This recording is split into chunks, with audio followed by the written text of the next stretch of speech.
Dobré ránko vás zdravím, takže je 5 hodín. Som sa výborne vyspal, avšak ľudia vravia, že sa nevyspali a že som asi jediný, ktorý sa vyspal. No, večer som si pripadal, že to trošku preháňam s tou prípravou, lebo som si priniesol 12 litrov vody. Tak som si dal pekne spršku, všetko čo treba, obliekol pyžamko, fajne sa vyspal. No, že niektorí nemali ani sleeping, ani tento spacívák, takže bola zima, že vraj, toto je prvý, vraj, koľko to spomínala? Dvakrát za sezónu sa stane, že je zima a to je presne túto noc, čo vlastne ja vítam, pretože ja nemám rád horúčavu, no ale veľa ľudí to nevítam, tak uvidíme, ako ňom pôjde. No, jak sa vraví, no, vojak sa stará, vojak má.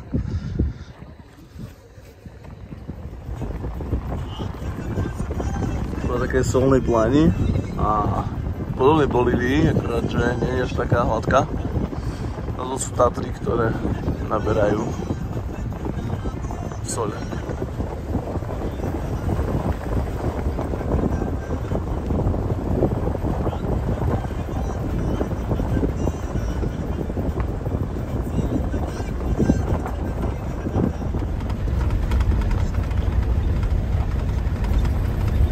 Vítam vás na solnej púšti v Etiópii, ktorá je veľmi podobná tej Bolívii, známej Bolívii. My sme tu v eskorte s strážou, ochrankou ozbrojenou.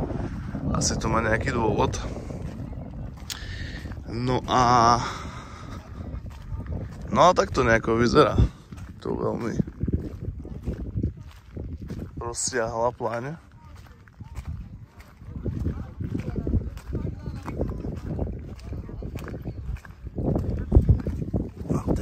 Asi takýto.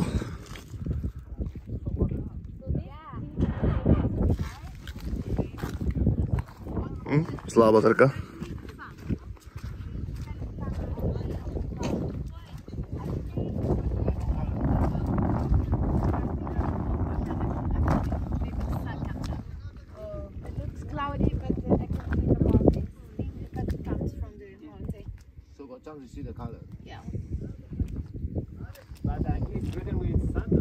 It's really perfect weather for the Dalul because Dalul is too beautiful. Next trip will be Dalul, and then Dalul is most hottest and lowest. It's hard to resist stay the temperature, but it's part of the Red Sea, and then it's floated after the big eruption in Ethiopia. Now it's not part of the Red Sea, but it used to. It's something special.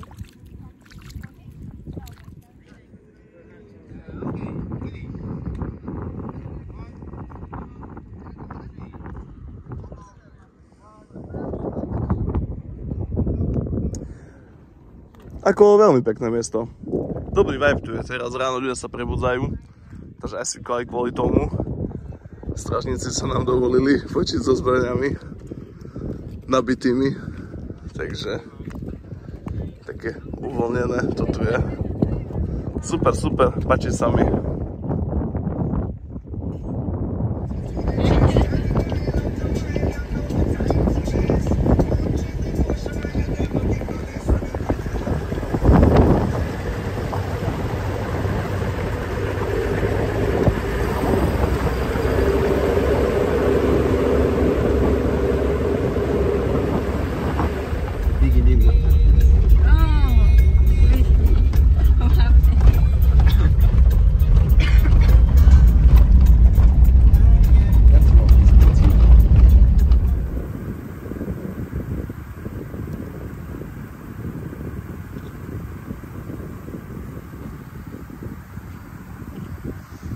Takzvané Potassem jazero. 80% je v podstate olej. Dajú sa čistiť rôzne železné objekty na veľa farmaceutických spoločností, ktoré využíva tu na lieky a na podobné veci. Ozbrojená ochránka stále s nami. takto pribúda v takých malých prameňoch.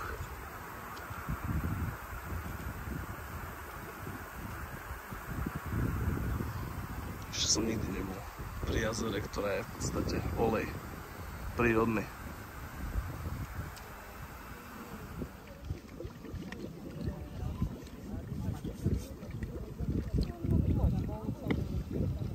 It's nicer without the noise of the car. Of course.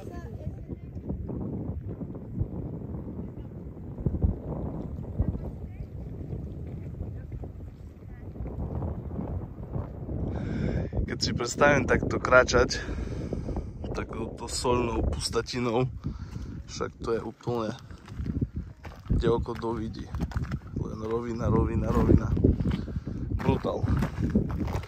Pozri na ťave, ako tu chodia karavany. Dneska máme strašne veľké šťastie. Teda aspoň pre mňa, keďže ja nemám úplne rád slnko. Pražiace, horúce slnko, cez 40 stupňov. 43 konkrétne stupňov tu býva. A teraz je tak možno polovica. Nie, možno nejakých 25. Čo sa deje fakt tak 3-krát do roka, čo je zrovna teraz. Takže som rád, niekto hore na mňa myslí. Už som prišiel spálený do Černoško.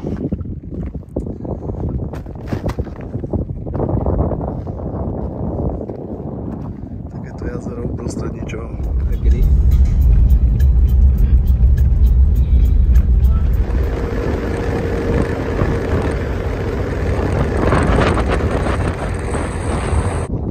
Takto žijú ľudia Afar. No a tu už z diaľky, kilometr, ku mne utekajú deti. No, nielen ku mne. Dúfam, že nielen ku mne. Dúfam, že ne ku mne. Pretože je jasné, že čo chcú. Okrem lásky.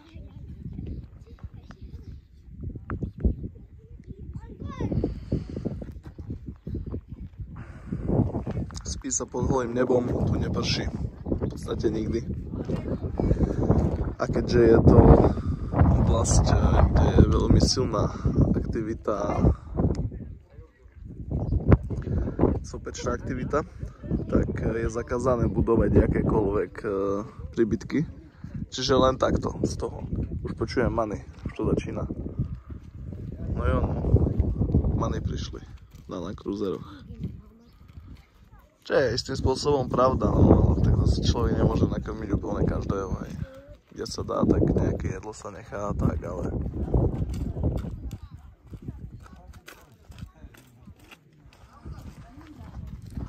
Nemajú radi, keď sa natáča, takže som chránený momentálne, inak by boli na mňa nalepené deti.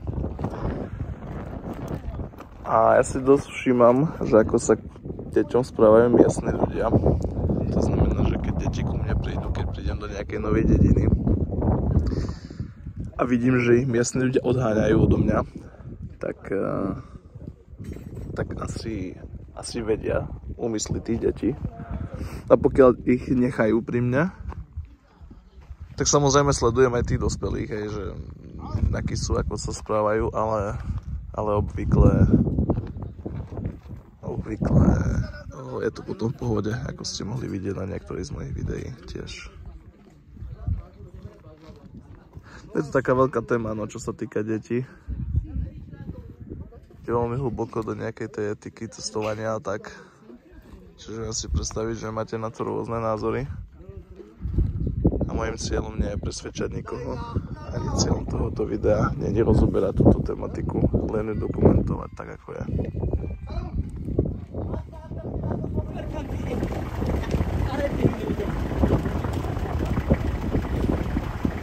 Bakalım.